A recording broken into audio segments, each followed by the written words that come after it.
Alam nyo, girls, mabilisang advice lang. Kung nagbabalak kayo na mag-type ng long message, tigilan nyo na yan. Walang magbabago. Hindi magbabago isip niyan kahit Totoo mag-long naman. message ka. Sayang lang yung time mo sa pag-long message. Diyos ko. Ang plano ko nun, pupuntahan ko siya.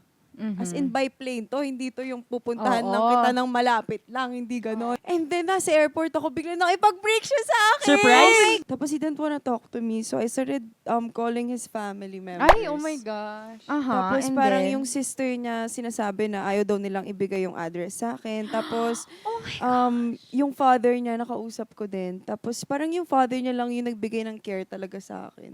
May mga kaartehan pa ako dati na, alam niyo yung mga, di ba may mga blog? Yung parang WordPress, parang mga ganon. Tapos yung pwede kang maglagay ng, kukunin mo yung link, parang Google Docs, kunin mo yung link. Tapos may ano pa ako nun, print ko sa parang small strip of paper yung link. Tapos pumunta ako sa house nila, tapos ginanon ko sa hand niya. Just read this, ganon. Oh my God! Dahil drama. Nandun sa blog Na effort. nandun sa blog yung letter ko, parang tanga! Oh my Oh my God!